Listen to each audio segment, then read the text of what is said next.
Hey everybody, welcome back to the much so very exciting conclusion of Stuart Little, the novel we have read together in the past couple weeks and gotten to know each and every one of you on a personal level. This has been fun. We see some hearts coming in. Yay. Oh my god, hi. Hey Worm, hey Skellies, hey Kit Kat, welcome. This is it. This is for y'all. Happy Labor Day. Hey Bella Carton. Hey Leafy Tabby. Hey Steve. Abe. Let's go. Throwaway count. Guys are enjoying your Labor Day? It's been a long year of working 40 hours a week every week this year, and I'm excited to have one day off to call my own. You're not supposed to wear white after today, or is that a different one? I don't remember.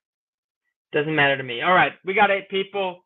Let's rock and roll. Last time we were here, Stuart went on a kind of a he had this date planned for Harriet Ames, and things didn't go how he wanted, and then Stuart kind of got in his head about it, and he's like, nah, crumple up the scratch pad, throw it in the wastebasket. We're gonna start fresh. He says, you're going to a concert. That's exciting. Make sure to wear some hearing protection. Hey, Choco. All right, let's do it. Chapter 15, heading north. Stuart slept under the canoe that night. He awakened at 4 to find the rain had stopped. The day would break clear. Already the birds were beginning to stir and make bright sounds in the branches overhead. Stuart never let a bird pass without looking to see if it was Margallo.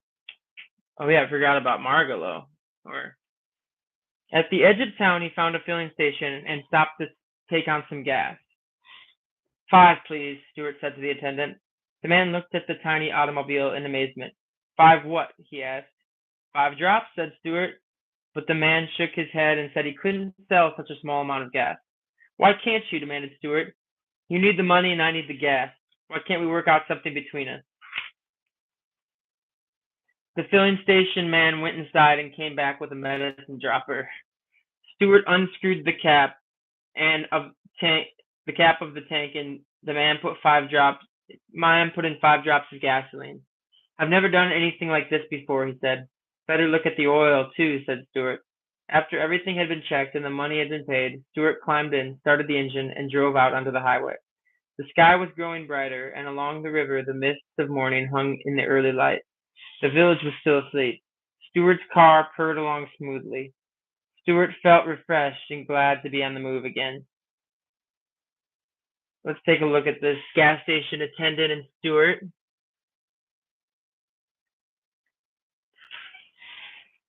Yes, this is the last chapter. Half a mile out of town, the road forked. One road seemed to go off toward the west, and the other continued north. Stuart drew up to the side of the northbound road and got out to look the situation over. To his surprise, he discovered that there was a man sitting in the ditch, leaning against the signpost. The man wore spurs on his legs. He also wore a heavy leather belt, and Stuart realized that he must be a repairman for the telephone company. Good morning, said Stuart in a friendly voice. The repairman raised one hand to his head in a salute. Stuart sat down on the ditch beside him and breathed deeply of the fresh, sweet air. It's going to be a fine day, he observed. Yes, agreed the repairman, a fine day. I'm looking toward climbing my poles. Going to be fine. Yes, it's a fine day. I'm looking toward climbing my poles. Okay, here's the guy sitting in the ditch.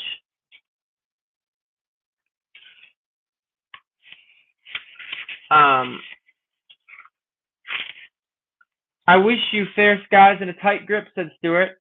By the way, do you ever see any birds at the tops of your poles? Yes, I see birds in great numbers, replied the repairman. Well, if you ever run across a bird named Margallo, said Stuart, I'd appreciate if you would drop me a line. Here's my card. Describe the bird, said the repairman, taking out a pad and pencil. Brown, said Stuart. Brown with a streak of yellow on her bosom. Know where she comes from? Asked the man. She comes from the fields once tall with wheat, from pastures deep in fern and thistle. She comes from vales of meadows sweet, and she loves to whistle. The repairman wrote it all down briefly. Fields, wheat, pastures, fern, thistle, vales, meadows sweet. Enjoys whistling. Then he put the pad back into his pocket and tucked Stuart's card away in his wallet. I'll keep my eyes open, he promised. Stuart thanked him. They sat for a while in silence. Then the man spoke. Which direction are you headed? He asked. North, said Stuart. North is nice, said the repairman. I've always enjoyed going north. Of course, southwest is a fine direction, too. I suppose it is, said Stuart thoughtfully. And there's east, continued the repairman. I once had an interesting experience on an easterly course. Do you want me to tell you about it? No, thanks, said Stuart. The repairman seemed disappointed, but he kept right on talking. There's something about north, he said. Something that sets it apart from all the directions. A person who's heading north is not making any mistake, in my opinion. That's the way I look at it, said Stuart. I'd rather expect that from now on I should be traveling north until the end of my days. Worse things than that could happen to a person, said the repairman. Yes, I know, answered Stuart. Following a broken telephone line north, I have come upon some wonderful places, continued the repairman. Swamps where cedars grow and turtles wait on logs, but not for anything in particular. Fields bordered by crooked fences, broken by years of standing still. Orchards so old that they have forgotten where the farmhouse is. In the north I've eaten my lunch in pastures rank with ferns and junipers, all under fair skies with the wind blowing. My business has taken me into spruce woods on winter nights where the snow lay deep and soft, a perfect place for a carnival of rabbits. I have sat at peace on the freight platforms of railroad junctions in the north, in the warm hours with the warm smells. I know fresh lakes in the north, undisturbed except by fish and hawk, and of course by the telephone company, which has to follow its nose. I know these places well. They are a long way from here, don't forget that. And the person who is looking for something doesn't travel very fast. That's perfectly true, said Stuart. Well, I guess I'd better be going. Thank you for your friendly remarks. Not at all, said the repairman. I hope you find that bird. Stuart rose from the ditch, climbed into his car, and started up the road that led toward the north. The sun was just coming up over the hills on his right. As he peered ahead into the great land that stretched before him, the way seemed long, but the sky was bright, and he somehow felt he was headed in the right direction.